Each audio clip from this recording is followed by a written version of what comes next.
The air inside the studio was thick with anticipation, an almost tangible energy buzzing beneath the bright stage lights. Every seat in the audience was filled. A mix of hand-picked liberal activists, seasoned media insiders, and a few scattered undecided voters brought in to maintain the illusion of fairness. The cameras were already rolling, their mechanical eyes unblinking as they locked onto the two figures seated at the sleek, glossy table in the center of the set. On the left, the network star political commentator, Harry Cross, a man whose reputation had been built on ruthless interviews, sharp one-liners, and an uncanny ability to make conservative guests squirm under pressure. He leaned back in his chair, his posture radiating the kind of smug confidence that only came from years of knowing the deck was stacked in his favor. On the right, Karoline Leavitt sat poised, her expression calm, her body language giving away nothing. She had been in high-stakes interviews before. She had faced hostile press conferences, aggressive reporters, and baited questions designed to trip her up. But this was different. From the moment she had stepped into the green room, she had felt it. The quiet tension among the producers, the way certain staff members avoided eye contact, the way the questions had been handed to her team at the last possible moment, heavily edited and vague. It wasn't just an interview. It was an ambush. She had expected pushback.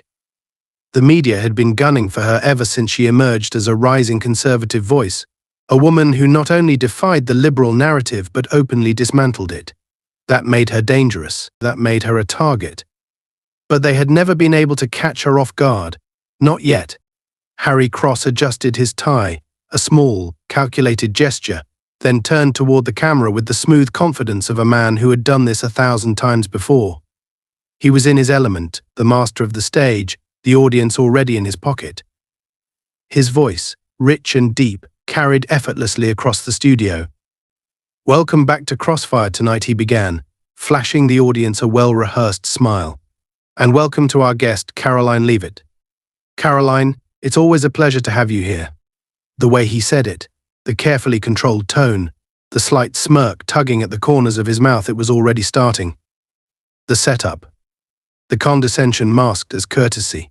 Karoline nodded politely, not taking the bait. "The pleasure is mine, Harry," she replied evenly. Cross's smile widened, but there was no warmth in it. He glanced at the audience, as if letting them in on some inside joke. Then, with the effortless ease of a seasoned interrogator, he delivered his opening blow. "Karoline, let's be honest with the American people," he said, his voice dripping with folk sincerity. "You built your career on defending the policies of Donald Trump. Policies that, frankly, have been debunked, discredited, and widely recognized as failures. And yet, you continue to push his agenda as if the facts don't matter. My question to you is, why lie?" The words hit the air like a gunshot, sharp and deliberate. The audience shifted in their seats, some leaning forward, anticipating her reaction. Karoline held his gaze, unfazed. She had been waiting for this. She knew Cross's strategy: start with a false premise, control the narrative, force the guest into a defensive position. It was a textbook move. The problem was, it only worked if the target played along. Karoline took a slow breath, allowing the silence to stretch just long enough to make it uncomfortable. Then she smiled. Not forced, not defensive, just a small, knowing smile. "Harry," she said, her tone calm but firm, "I find it fascinating that you can call Trump's policies debunked and discredited when the American people who lived under them, who benefited from them, would strongly disagree." Cross chuckled, shaking his head as if amused. "Oh, come on, Karoline." But she wasn't finished. When Trump left office. She continued, her voice steady, deliberate. Gas was under $2 a gallon. Inflation was under 2%. The economy was recovering from the COVID crisis at a record pace. Minority unemployment was at its lowest levels in history. Those are facts, Harry. Not opinions. Facts. So I'll ask you, what exactly has been debunked? The audience murmured. A flicker of irritation crossed Cross's face, but he recovered quickly. He was a professional, after all. "Come on, Karoline," he said, his tone sharpening. "That's cherry-picking. We both know that under Biden, unemployment is at an all-time low, wages are rising, and Karoline tilted her head slightly. And inflation. Cross hesitated. It was brief, almost imperceptible, but she caught it. The moment of recalibration, the internal search for the next pivot. Inflation is a global issue, he said finally, leaning forward. But let's not pretend Trump didn't contribute to economic instability. In fact, many economists have argued. Karoline reached under the table and lifted a single sheet of paper. She held it up just enough for the cameras to catch. This, she said, is from the Bureau of Labor Statistics. December 2020. Inflation rate, 1.4%. January 2022. 7.5%. She set the paper down, tapping it lightly with one manicured nail. That's not an argument. That's math. A low murmur rippled through the audience. Cross exhaled through his nose, shifting slightly in his seat. It was subtle, but the tide was turning. Karoline folded her hands on the table, her posture unchanged. Now, if you'd like to have a real discussion about policy, she said smoothly, I'm happy to do that. But if you'd rather just throw out baseless talking points, I suggest you try someone else. Because I came prepared. Silence. Silence. For the first time that night, Harry Cross looked like he was re-evaluating his position. And Karoline knew this was only the beginning. The shift in the studio was almost imperceptible at first, but Karoline felt it immediately. The weight in the air changed. Cross had planned to push her into a corner, make her stumble, force her to play by his rules. But she hadn't. And now, for the first time in what was supposed to be a controlled demolition of her reputation, he was forced to adjust on the fly. She could see it in the way he held his breath for a second too long before speaking again, the way his fingers drummed lightly against the desk. He was recalculating. But she also knew something else. Cross wasn't alone in this. He didn't have to recover all on his own. There were people behind the scenes, producers in his earpiece, watching every frame, every moment, waiting for the right cue to shift the momentum back in his favor. And just as she anticipated, it came within seconds. The studio lights flickered slightly, an almost unnoticeable shift in brightness as the control room activated the pre-planned media display. Behind Cross, the large digital screen came to life, flashing headlines, screenshots, and blurred-out quotes designed to frame her as a liar, an extremist, a dangerous propagandist. Words like misinformation, radical, and election denier danced across the screen in a carefully crafted smear montage. And then, the real gut punch and audio clip played, one that Karoline recognized instantly, but not in the form they were presenting. Her own voice filled the studio, clipped and distorted for maximum impact. We have to question everything about this administration, even if it means challenging the legitimacy of the entire system. The audience stirred, murmurs spreading like wildfire through the crowd. A few gasps, some disapproving head shakes. The goal was clear: make her look unhinged, make her look like a threat. Cross leaned forward, his lips curling slightly, sensing his moment to pounce. Karoline, he said, his tone heavier now, as if he were playing the role of a disappointed parent scolding a reckless child. This is exactly what I'm talking about. You stand here, trying to present yourself as some beacon of truth, but the fact is, you have actively participated in spreading the most dangerous rhetoric we've seen in modern politics. That wasn't taken out of context. That was you, on record. Do you stand by it? Karoline didn't blink. The way he framed the question, the way he emphasized you, it was an old strategy, one designed to isolate, to force the target to either grovel for forgiveness or lash out in frustration. But neither option suited her.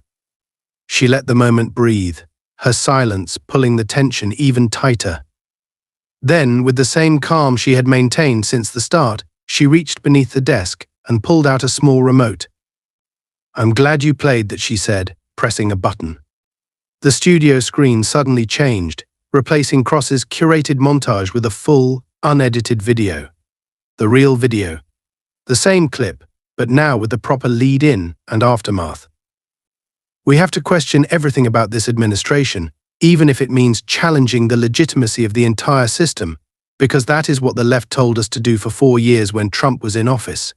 I find it fascinating that when they did it, it was called defending democracy, but when conservatives asked the same questions, suddenly we're a national threat. The moment the words finished, the studio fell into stunned silence. Karoline turned back to Cross, tilting her head slightly. "You were saying." For a moment he just stared at her, his jaw tightening. This wasn't how it was supposed to go. The producers must have been scrambling, trying to regain control, but there was no way to erase what had just happened. She had taken their weapon, turned it around, and fired it right back at them. Cross recovered quickly, but not quickly enough.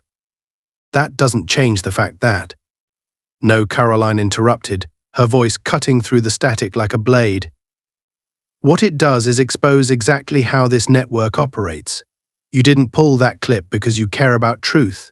You pulled it because you thought you could manipulate the audience. You took my words, ripped them out of context, and fed them to your viewers in a way that fit your narrative." She turned slightly, addressing the audience directly. "And you do it every single night." The tension in the room was suffocating now. Some of the audience members, the ones who had cheered for Cross earlier, were shifting uncomfortably in their seats. The truth wasn't supposed to be this clear. They weren't supposed to see the strings being pulled. Cross exhaled sharply, forcing out a chuckle, but it lacked the confidence of his earlier jabs. He straightened his papers, as if resetting himself, and took a different approach. "Karoline," he said, lowering his voice, "this isn't about media narratives. This is about responsibility.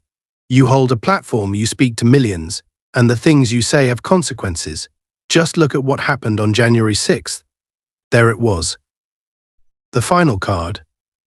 The nuclear option. If they couldn't discredit her with lies, they'd tie her to the one thing the media had spent years weaponizing: the Capitol riot. The easiest way to end any conservative's career was to paint them as an insurrectionist sympathizer. Karoline felt the temperature in the room shift again. This was the move they had been holding in reserve, waiting for the right moment to deploy. The moment where she was weakened, on edge. But she wasn't. She had expected this too. She inhaled slowly, keeping her voice composed. "Tell me, Harry," she said, "when Democrats refused to accept the results of 2016, when they spent 4 years calling Trump illegitimate, when they objected to electors on the House floor, when they fueled riots that burned cities to the ground, was that insurrection?" The question hit like a sledgehammer. Cross's mouth opened slightly, but no words came out. He had been prepared for defenses, for weak whataboutisms, for anger, but not this. "I'll wait," Karoline said simply. The bead of sweat rolled down Cross's temple. He knew there was no answer that wouldn't further unravel his own credibility. If he said yes, he would be condemning his own side. If he said no, he would be exposing his bias. He had walked straight into her trap, and there was no easy way out. Karoline sat back, crossing her arms. "The truth is, you don't care about violence. You don't care about accountability. You care about control. You decide who is allowed to question the system and who isn't. You decide who gets to speak and who gets silenced. But tonight, that decision isn't yours anymore." Silence. Cross swallowed hard, shifting in his chair. He had lost control. And worse, he knew it. The silence stretched longer than it should have. The kind of silence that wasn't just an absence of sound, but an oppressive force bearing down on the studio. Cross was stuck, and he knew it. His audience, his producers, even the executives watching from their high-rise offices, every single one of them was waiting for him to pull the ripcord and parachute out of the disaster unfolding in real time. But there was no clean escape. Karoline could see it in his posture. The subtle shift of his shoulders, the way his fingers curled against the desk. He had overplayed his hand, and now he was floundering in a moment that was supposed to be his triumph. She didn't move. She didn't speak. She let him sit in it. Let the weight of the question she had just posed wrap around him like a noose. Then he did what all media figures did when confronted with a question they couldn't answer. He changed the subject. "I think the bigger issue here," Cross said, his voice forced into something resembling authority, "is that we are dealing with an era of radicalization. Dangerous voices, reckless rhetoric, individuals who put this country at risk. And the problem is, Karoline, whether you want to admit it or not, you have become a key figure in that.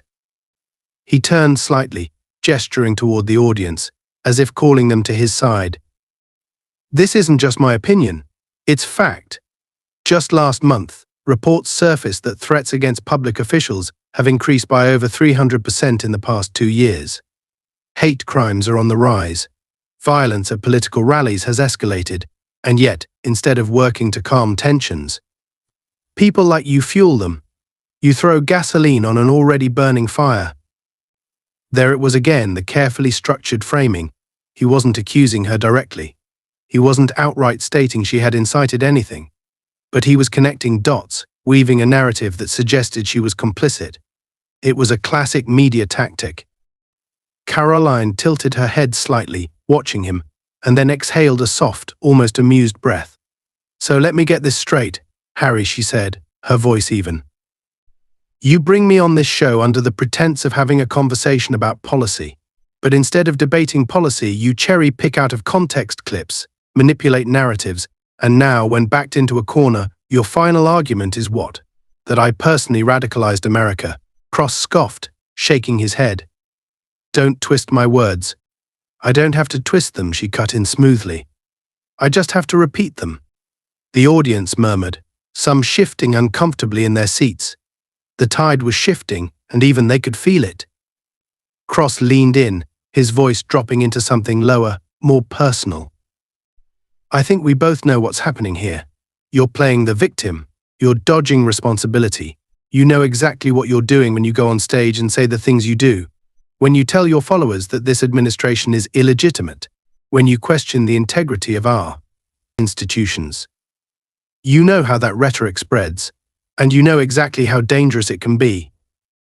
Karoline let his words hang in the air for a moment before answering. You mean the same rhetoric that Democrats used for 4 years when they refused to accept Trump's presidency? When members of Congress literally objected to his electors in 2017? When they encouraged riots in the streets? When they openly called for resistance against the administration? She shrugged slightly. Or do we only call it dangerous when conservatives do it? Cross opened his mouth, then shut it. Karoline didn't stop. She was pressing now, pushing forward before he had a chance to regain ground. You want to talk about radicalization, she said. Let's talk about the media's role in it. Let's talk about how networks like yours selectively frame stories, omit key details, edit footage to fit a narrative. Let's talk about how, just last year, a man showed up at a Supreme Court justice's home with the intent to assassinate him after watching segments like this one, segments that painted him as an existential threat to democracy. Should we hold you responsible for that, Harry? Cross's jaw tightened. That's different, he muttered. Karoline arched a brow. Oh, how? He straightened his papers, but it was just to buy time. His confidence was slipping, and everyone could see it. And then came the moment she had been waiting for. She reached under the table and pulled out a stack of papers. Not a prop, not a bluff. Actual receipts. She laid them on the desk in front of her. Since we're talking about accountability, let's go ahead and discuss this. Cross glanced at the documents, his brow furrowing. What is that? She slid one toward him, tapping her finger against the highlighted section. That is an internal email from one of your network's producers, dated last week. In it, they explicitly discuss strategies to frame conservative guests as dangerous. They discuss selectively cutting clips, prepping misleading graphics. And my personal favorite, actively interrupting guests to prevent them from regaining control of the conversation. She looked up, her smile sharp. Sound familiar? Cross didn't move. Didn't blink. She pulled another page. Here's another one. A memo sent to staff last year instructing them to avoid covering certain stories that might lend credibility to conservative talking points. You want to talk about manipulating the public? How about when your network deliberately buried the Hunter Biden laptop story? Or when you ran with the Russian collusion hoax for years without a shred of real evidence? Cross finally found his voice. This is absurd. What's absurd? She shot back. is the fact that you sit here pretending to be some guardian of truth when your entire career is built on deception. The studio was dead silent. Cross inhaled sharply. You're making accusations without evidence. She slid another page forward. Then explain this one. His eyes flickered downward. He didn't want to look. He had lost. And the worst part, he knew it. The moment lingered, stretching into something heavier than silence. The audience could feel it. The crew could feel it. Even the producers in their control room, frantically whispering into their headsets, scrambling for damage control, knew that the balance had shifted. This wasn't just another heated debate. This was a live, uncontrolled collapse. The problem was, it wasn't Karoline who was crumbling, it was Harry Cross. His hands hovered over the damning stack of documents she had just placed in front of him, but he didn't touch them. He knew better. To touch them would be to acknowledge them. To acknowledge them would be to legitimize them. Instead, he let out a sharp exhale through his nose and forced out a smirk, though it did little to mask the tension behind his eyes. "Let's be clear about what's happening here," Cross said, his voice tighter now, his usual composure starting to fray at the edges. "You've come onto my show with documents that, let's be honest, could have come from anywhere, making wild accusations about an entire network. But you still haven't answered the real question, Karoline. Why should anyone trust you?" It was a weak attempt at deflection, but Karoline wasn't about to let him take back control. She tapped a single finger against the papers, locking eyes with him as she spoke. "You can call them wild accusations all you want, Harry. But that doesn't change what they are, your own internal communications. And let's not pretend you didn't recognize them the moment you saw them. You did. That's why you won't even touch them." She leaned in slightly, lowering her voice just enough to make the moment feel even more intimate, more dangerous. "You don't need to convince me they're fake," she murmured. "You need to convince yourself." The air in the studio was suffocating now. Cross shifted in his seat, glancing toward the cameras for the first time all night, as if silently pleading with the producers to cut to commercial. But they weren't going to. Not yet. They were still holding out hope that he could turn this around, so he tried. "You know what, Karoline," he said, forcing a chuckle as he straightened in his seat. "You're good. I'll give you that. You've clearly rehearsed this. You came in here with a strategy, with your little props, your carefully timed moments, but the fact remains that you are part of a movement that has done irreparable damage to this country." He turned to the audience, trying to bring them back to his side. "Let's not forget who we're dealing with here. Let's not forget that Karoline Leavitt is part of the same machine that pushed election lies, that tried to overturn democracy, that—" Karoline didn't let him finish. "Overturn democracy," she repeated, her voice calm, but laced with something sharper, something lethal. "That's interesting. Because I seem to remember Democrats challenging the 2000 election, the 2004 election, the 2016 election, but suddenly, when Republicans raise questions, it's an attack on democracy." Cross opened his mouth. But she didn't give him the chance. "Do you remember what your own network said in 2016, she continued. "Do you remember the months of coverage pushing the idea that Trump was an illegitimate president? Do you remember the guests you brought on to claim, over and over again, that the election had been stolen? Because I do, and so does everyone watching." Cross was breathing heavier now, his smirk long gone. Karoline sat back in her chair, exuding the confidence of someone who knew she was in complete control. "This isn't about election integrity," she said. "This isn't about misinformation. This is about power. It's about control. It's about deciding who is allowed to question authority and who isn't. And you, Harry, you and your network, you don't want to debate. You want submission." Cross clenched his jaw. "That's not." Karoline cut him off again, this time with a single, almost amused shake of her head. "You keep talking about dangerous rhetoric, but you never seem to have a problem when it comes from your own side. When Democrats spend 4 years claiming an election was stolen, you call it defending democracy when the left riots in the streets, burns businesses to the ground, and attacks federal buildings. You call it mostly peaceful protests, but when conservatives raise their voices when we ask questions, suddenly, we're threats." She gestured toward the audience, toward the cameras, toward the unseen millions watching from their homes. The American people see through it. That's why your network's ratings are collapsing. That's why fewer and fewer people trust the media. Because they know, Cross exhaled sharply, shaking his head. You're making this personal. Karoline smiled. But it wasn't a friendly smile. You made it personal when you invited me here under false pretenses. You made it personal when you manipulated my words. You made it personal when you tried to destroy my reputation. And now you're upset because I came prepared. Cross's face darkened, his jaw clenching so hard it looked like it might snap. Karoline had seen that look before. It was the look of a man who realized, far too late, that he had underestimated his opponent, and the worst part for him. The audience had realized it too. It started as a murmur, just a handful of voices in the audience, whispering among themselves. But then it grew, a ripple effect. The unmistakable sound of shifting loyalties, and Cross heard it. That was the final straw. He turned toward the camera, eyes cold, his voice clipped. We'll be right back. The control room, desperate for a lifeline, cut to commercial. The screen faded to black, but the damage had already been done.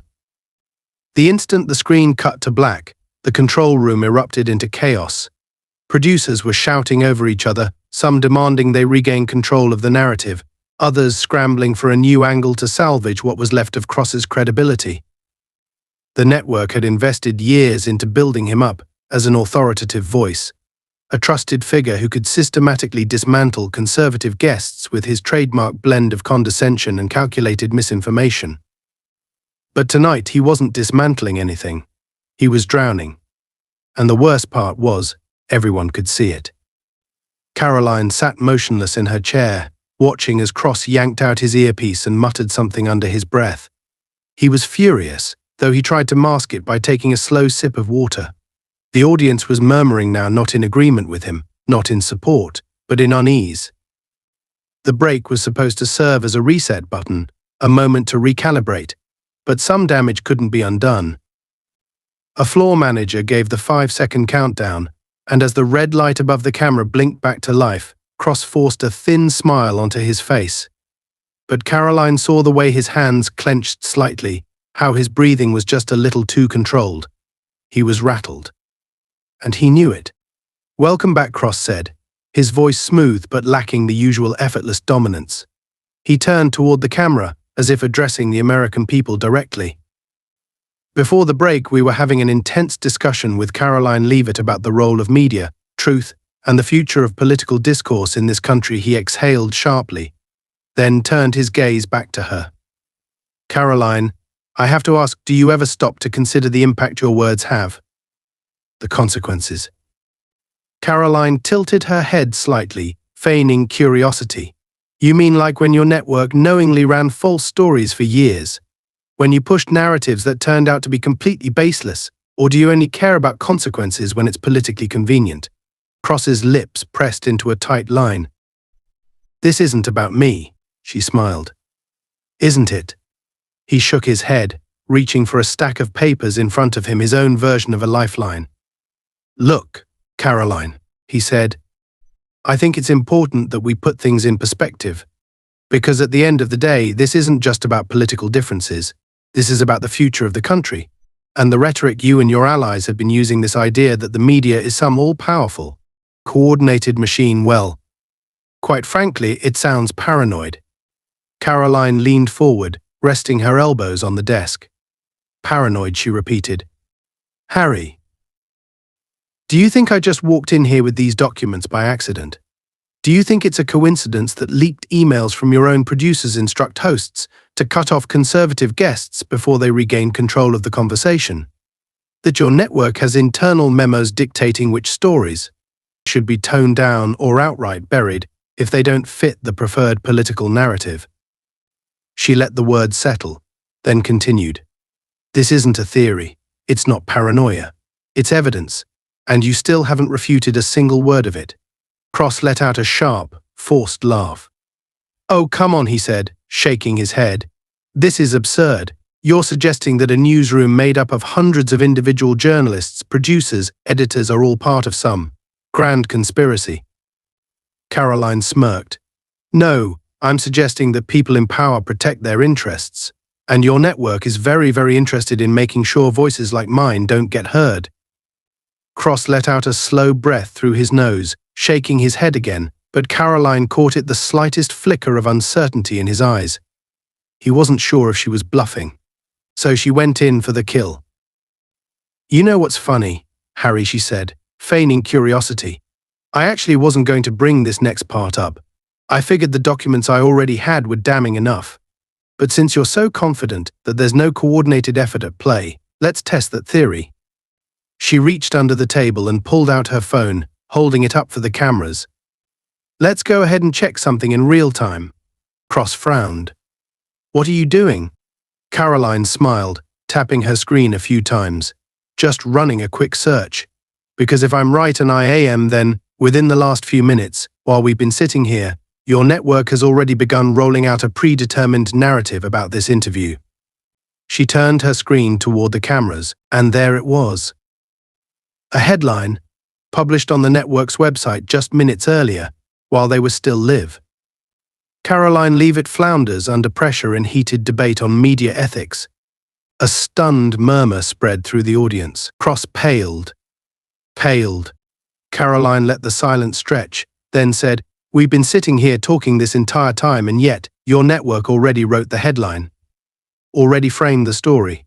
Already decided who won, before the debate was even over." She leaned back, crossing her arms. "So tell me again, Harry, am I paranoid?" Cross's throat bobbed as he swallowed hard. His fingers twitched slightly against the desk. He was floundering, scrambling, but there was nowhere left to pivot. For the first time all night, he was trapped. The cameras were rolling. The audience was watching. And there was no coming back from this. The studio had never been this quiet. Not in all the years Harry Cross had been at the helm. Not in all the countless interviews where he had torn apart guests, cornered them, forced them into submission with the sheer weight of his media machine. But tonight, the machine had failed, and everyone could see it. He stared at the screen of Karoline's phone, the damning headline glowing under the harsh studio lights. The evidence was right there. The game had been rigged from the start, and now even the most oblivious viewers at home could see the strings being pulled. There was no way to spin this. No witty retort. No condescending laugh. No carefully rehearsed monologue that could undo what had just happened in real time. Karoline didn't move. She didn't need to. She had already won. Cross exhaled through his nose, tapping his fingers against the desk in a slow, restless rhythm. His mind was racing, searching for an exit. But there wasn't one. The silence stretched, too long, too noticeable. Then, with all the grace of a man clinging to the last shred of his authority, he straightened his papers and forced out a thin, humorless smile. "Well," he said finally, voice tight, "I think we've had quite the discussion tonight." Karoline arched an eyebrow. "That's it." Cross's jaw flexed. "We've covered a lot, but unfortunately, we're out of time." Karoline glanced at the clock on the screen behind them. "We have 13 minutes left in the segment." A ripple of laughter, awkward, nervous, but very real, moved through the audience. Cross's fingers curled into a fist for just a fraction of a second before he relaxed them. He was unraveling in front of them, and he knew it. One of the producers, no doubt in full-scale panic mode, must have given the order, because suddenly music swelled through the speakers, the show's closing jingle playing prematurely. A blatant, desperate attempt to cut the broadcast short. Karoline almost laughed. "You know, Harry," she said, keeping her voice steady, calm, "I came on this show expecting bias. Expecting loaded questions, interruptions, even the usual hit-piece tactics." She gestured toward the screen behind them, where the premature headline still sat like an open wound. "But I have to say, I didn't expect this level of incompetence." The audience chuckled again. Some of them weren't just laughing at her remark, they were laughing at him. Cross's face darkened.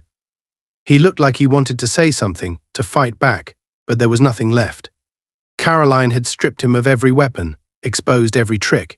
He wasn't the untouchable media titan anymore.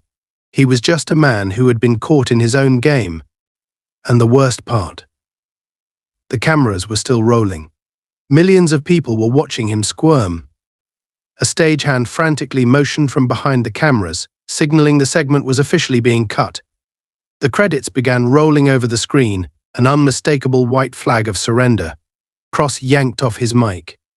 Karoline stayed perfectly still, a small, knowing smile tugging at her lips.